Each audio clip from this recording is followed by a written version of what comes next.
So ఇప్పుడు మనం ఇక్కడ చూద్దాం అసలు పబ్లిక్ ఎట్లా రియాక్ట్ అవుతున్నారు, ఇక్కడ ఏం జరుగుతుంది, అసలు ఇక్కడ సిచ్యువేషన్ ఎలా ఉంది అనేది మనం తెలుసుకుందాము. Hello sir. Hi madam. Sir మీ ఇక్కడ రెగ్యులర్గా వస్తారా కుమార్ ఆంటీ ఫుడ్ కోసం? నేను హైదరాబాద్లో ఫుడ్ బ్లాగర్ని. నాది ఎంఎస్ వాస్ అని యూట్యూబ్ ఛానల్ ఉంటుంది. నేను అన్నీ తిరుగుతున్నా. నేను ఫుడ్ ఎక్కడ టేస్ట్ ఉంటే అక్కడ పోతా. అట్లా కూడా ఇక్కడ కుమారి ఆంటీది ఉందని లాస్ట్ టైం వచ్చిన ఫుడ్ దొరకలేదు, మళ్ళీ తర్వాత వచ్చిన అప్పుడు దొరికింది. ఇప్పుడు తిందామంటే క్లోజ్ చేసిరు అన్నారు.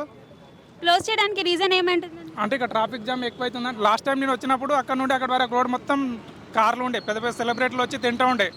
అట్లా అని చెప్పి నేను ఏం చేసిన అంటే ఎట్లన్నా కష్టపడి తినేసిన తీసుకొని, కానీ తర్వాత క్లోజ్ చేస్తారని చాలా బాధ అయింది. ఇప్పుడు సీఎం పర్మిషన్ ఇచ్చినట్ట మళ్ళీ ఓపెన్ చేస్తుంది. ఆంటీ కోసం వెయిట్ చేస్తున్నాం.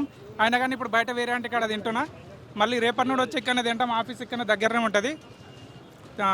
పర్మిషన్ ఇచ్చినందుకు thank you so much CM గారు. కుమారి ఆంటీ దగ్గరికి రెగ్యులర్గా వస్తారా సార్ మీరు తినడానికి? 2-3 టైమ్స్ వచ్చాము. ఇప్పుడు ఈ రోజు వచ్చాం కానీ బట్ అన్ఎక్స్పెక్టెడ్గా ఇక్కడ ఏమీ లేదు. I don't know what happen actually. ఇప్పుడు షాప్ తీసేపిచ్చారు కదా, దానికి కారణం ఏమై ఉంటుంది అనుకుంటున్నారు? అదే నాకు అర్థం కావట్లేదు. Maybe traffic jam or something or any another reason, I don't know exactly. Aunty food miss అవుతున్నారా సార్? యా, అంత బాగుంటుందా సార్ ఫుడ్ అది? Yeah, it's good only. Thank you sir. Hi hello, welcome to voice monkeys media. మనం అయితే ఇక్కడ కుమారి aunty వాళ్ళ shop దగ్గర ఉన్నాము. సోషల్ మీడియాలో చాలా ఫేమస్ అయ్యారు తన ఫుడ్ వల్ల, తన రోజుకి సంపాదించే సంపాదన వల్ల.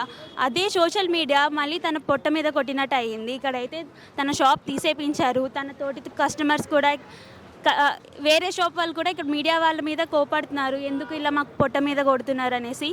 సో దీన్ని బట్టి మనం అర్థం చేసుకోవాల్సింది ఏంటంటే ఓవర్ పబ్లిసిటీ వల్ల కూడా పబ్లిసిటీ వల్ల ఎంత మేలుందో, ఓవర్ పబ్లిసిటీ వల్ల కూడా ఒక లైఫ్ స్పాయిల్ అయ్యేది ఉంది. సో మనం చూసుకోవాలి జాగ్రత్తగా.